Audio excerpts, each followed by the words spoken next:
This is Autoline Daily, the show dedicated to enthusiasts of the global automotive industry. And let's kick things off in China because the government is starting to wave red flags about the overcapacity that's beginning to crush its auto industry. None other than Xi Jinping, who's the president of the country and the head of the Chinese Communist Party, questions whether every single province should be building EVs. And we don't believe that's just some rhetorical question. When the president and head of the Chinese Communist Party gets up in front of everybody and questions whether so many provinces should be building EVs, we think it's a clear sign that he's about to lower the boom. Other party officials are also talking about putting an end to the quote-unquote irrational competition in the EV business. And so, it could be any day now we can expect new policies and regulations.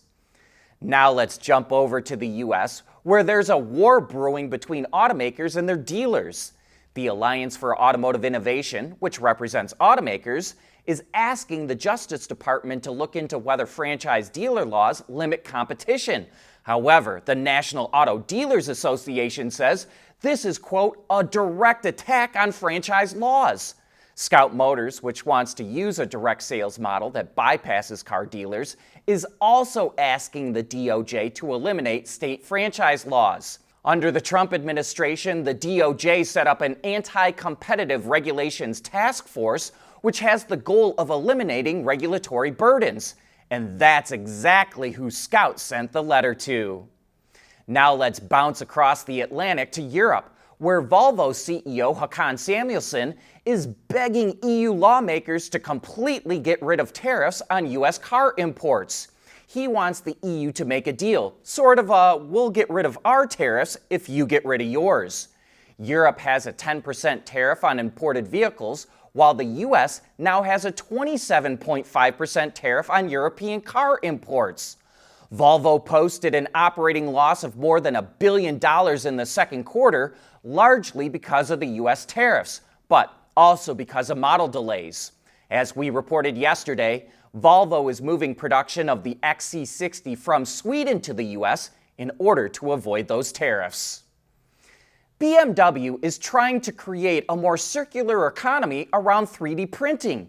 It's now taking waste 3D printing powder and other used plastic parts that were previously thrown out and turning them back into new plastic wire filament for 3D printers. And this sure makes sense. BMW says every single one of its plants is using 3D printers, giving those sites the ability to make several 100,000 components a year. They mainly produce production aids that make things easier and safer for line workers, including parts that protect from paint scratches, fitment tools like gauges and templates, and even entire grippers for robots can be 3D printed. President Trump's nominee to lead the National Highway Traffic Safety Administration says he will prioritize safety while speeding up deployment of autonomous vehicles. In a Senate committee hearing, Jonathan Morrison told lawmakers that NHTSA, quote, can't sit back and wait for problems to arrive with such developing technologies. At the same time, he doesn't want to, quote, impose undue costs or design restrictions that hamper innovation. Currently, automakers are limited to 2,500 autonomous test vehicles without a steering wheel or brake pedal.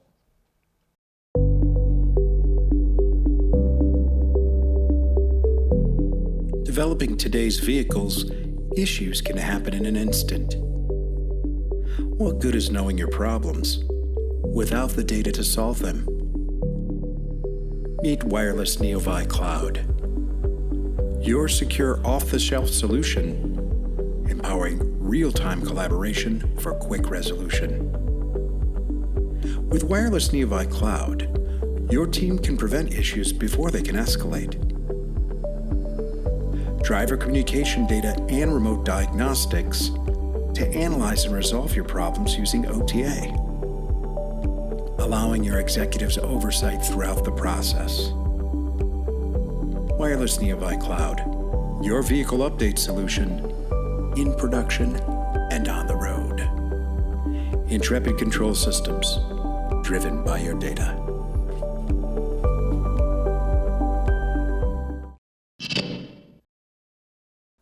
The Trump administration isn't just getting rid of fines for automakers who miss their emission targets, it's retroactively going back for the last 3 years to the 2022 model year to get rid of them.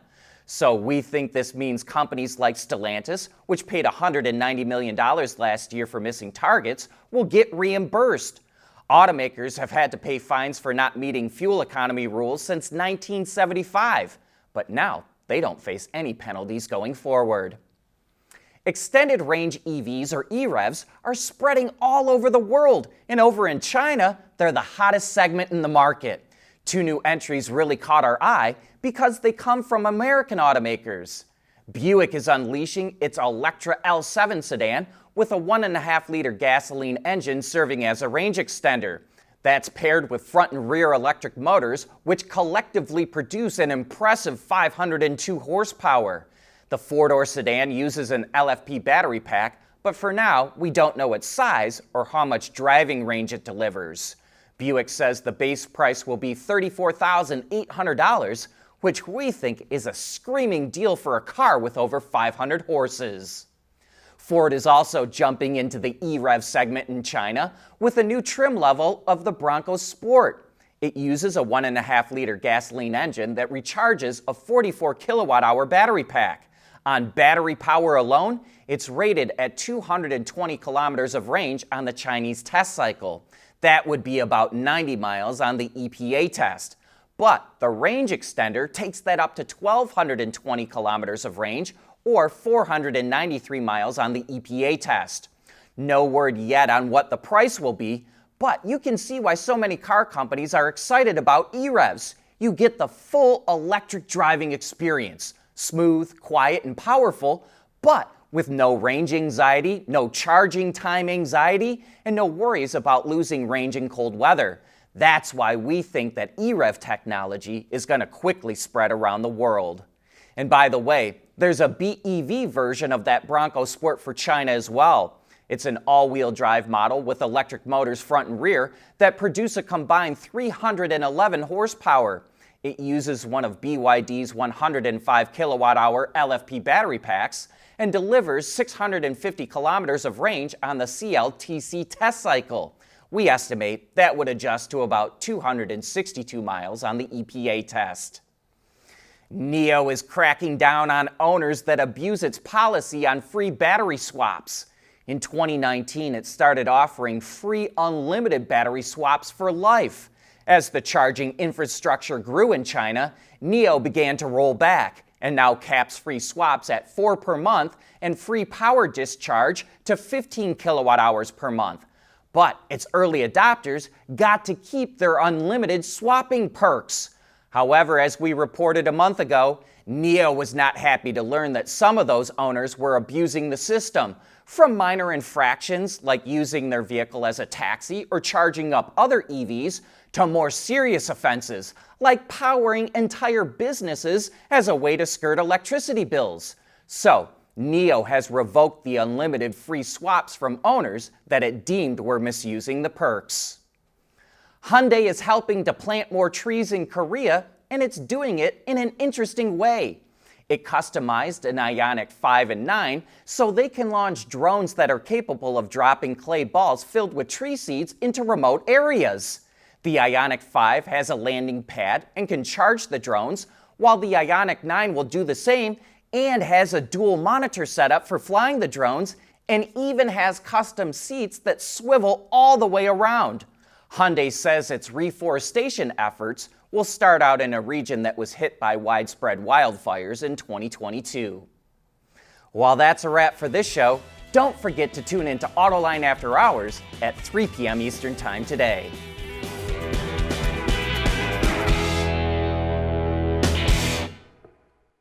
Autoline Daily is brought to you by Intrepid Control Systems.